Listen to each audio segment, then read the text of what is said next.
Imagine a city where coins have no weight, where bills are nothing but forgotten paper, and where digital transactions exist only in history books. This city does not know the sound of cash registers or the anxiety of unpaid debts.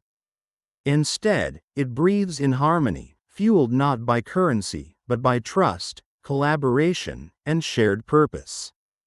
It begins with a simple question: what if we never had to pay for anything again? No rent, no bills, no shopping carts full of prices and discounts. In this city, food is given because hunger exists. Homes are shared because shelter is a human need. Clothing, art, and technology are created not for profit, but for expression and for the joy of contributing. Walking through the gates of this city feels like stepping into another dimension. Streets are alive with gardens, not advertisements. Instead of billboards shouting sales and bargains, there are murals painted by local artists, telling stories of community and imagination. The air feels different, lighter, because no one is carrying invisible chains of financial stress. Children grow up without ever hearing the phrase, "We can't afford it." Their dreams are not confined by bank accounts or tuition fees. If a child wants to study music, there are instruments and mentors waiting. If another wants to become a scientist, laboratories and knowledge are open like rivers flowing freely. But the real magic is not the absence of money, it's the presence of something else. Cooperation replaces competition. Sharing replaces hoarding. People give their time and skills not for a paycheck, but because they are needed, and because they know they will be supported in return. This is not charity. This is not utopian fantasy written only on paper. It is a city built on the radical idea that human beings are more valuable than numbers in a bank account. It is a city that dares to ask, if not money, then what truly drives us? Morning in the city without money begins not with alarm clocks screaming at workers to hurry toward offices, but with the natural rhythm of the sun. Windows open to the smell of fresh bread from communal bakeries, where ovens never stop because hunger never sleeps. Anyone can walk in, take what they need, and perhaps spend an hour later helping prepare dough for tomorrow. Markets are not places of exchange but of abundance. Farmers bring baskets of fruits and vegetables, not to sell, but to share. They take home what they do not grow themselves, trusting that their neighbors will do the same. No hands clutch coins. Instead, hands greet hands, and conversations replace transactions. Clothing stores are now ateliers, workshops of creativity. People bring their old garments to be repaired, redesigned, or shared. Nothing is wasted, because the city values creativity over consumption. In the evenings, communities gather in amphitheaters, gardens, and open squares. Instead of purchasing tickets, people bring their voices, instruments, and stories. Music flows freely. Theater is performed not for profit but for the joy of expression. And in every face, you see not an audience of customers but a family of equals. A city without money is not silent. It hums with the sound of life, but it is a life unburdened. In this city, the word job has lost its chains. Work still exists, but not in the way the world once knew. No one spends their hours in cubicles simply because bills demand it. Instead, work is the act of contribution. Doctors treat patients not for insurance, but because health is sacred. Teachers guide children not for a paycheck, but because knowledge is a flame to be passed on. Builders construct homes not to sell, but to shelter. Artists paint not for galleries, but for souls. Motivation comes from purpose, not from fear of poverty. A farmer grows food because feeding others feels meaningful. A scientist explores the mysteries of nature because curiosity is a reward in itself. And yet, tasks no one wishes to do, cleaning streets, maintaining sewage, repairing power grids, are not neglected. These are shared through rotation, automation, and collective responsibility. Sometimes machines take over, but when humans must step in, they do so proudly, because they know their effort keeps the city alive. The absence of wages does not mean the absence of ambition. Ambition here is redefined.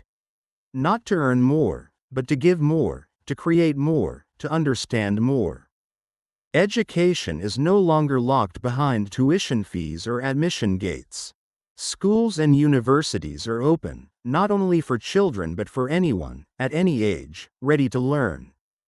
Libraries are vast, not silent prisons of rare books, but living spaces filled with digital archives, discussions, and mentors. Knowledge is treated as air, essential, free, infinite. A musician who once believed they were too old to learn, now finds themselves playing violin at 60. A child fascinated by the stars does not wait for a scholarship but walks freely into an observatory where telescopes are always ready. Mentorship flourishes. People pass skills hand to hand, voice to voice. Wisdom is no longer trapped in careers or institutions but flows openly, like water through rivers. In this city, ignorance is not a punishment of poverty but a choice, and few choose it, because curiosity is alive in everyone. Without money, technology is not developed for profit but for progress. Inventions are created to serve life, not markets. Energy comes from solar fields, wind turbines, and fusion plants. Power is free, because the sun does not send bills. Transportation is electric and shared, moving people smoothly through green corridors and sky bridges. Medical research advances rapidly, because discoveries are not patented or hidden. A cure does not wait behind a paywall. Innovations are released as soon as they are safe, spreading like fire, saving lives freely.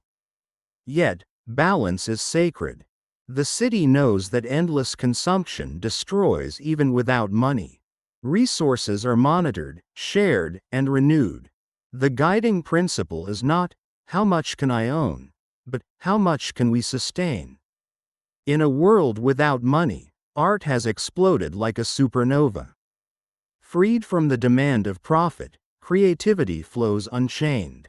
Streets bloom with murals. Parks echo with music. Dance and poetry appear in unexpected corners. A subway tunnel becomes an opera hall, a rooftop becomes a gallery. Art is no longer a product to be sold, but a gift to be shared.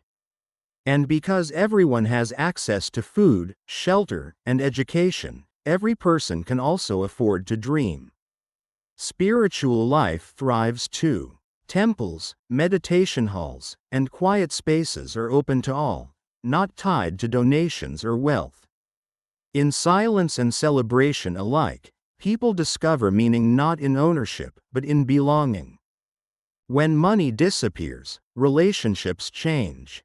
Marriages are not contracts of financial security. Friendships are not tested by lending and borrowing. People meet one another without calculating cost. Love is given without fear of being taken advantage of. Communities form not around class or income but around shared passions and values. Jealousy of wealth vanishes because there is no wealth to hoard. Envy is replaced by admiration, and admiration often becomes collaboration. Yet humans remain human. Conflicts still exist: pride, ego, misunderstanding. But they are no longer poisoned by inequality. Arguments are about ideas, not about who can pay the rent. Of course, a city without money is not a paradise without shadows. Some resist. Some hoard resources even when hoarding makes no sense. Some exploit trust. There are debates. How to handle laziness. How to distribute rare resources fairly. What if someone refuses to contribute at all? The city answers not with punishment, but with dialogue, education, and shared accountability. But the questions remain, echoing like distant thunder. Even in Utopia, humanity wrestles with itself. The foundation of this city is one principle: enough. Enough food for everyone, enough shelter, enough access to beauty, knowledge, and care, enough time to rest, and enough opportunities to create. Greed becomes irrelevant because abundance makes it absurd. Poverty becomes impossible because sharing makes it obsolete. The city's philosophy is not about perfection, but about balance. It is not about having everything, but about ensuring no one has nothing. At the end of this journey, the city without money holds a mirror to our world. It whispers, money was never the true measure of value. Human beings are. Our talents, our dreams, our compassion. Perhaps such a city does not yet exist. Perhaps it never will. But by imagining it, by telling its story, we remind ourselves that another way is possible. And every step we take toward generosity, every choice we make for community over profit, is already a brick laid in the foundation of that city. A city without money. A city built on us.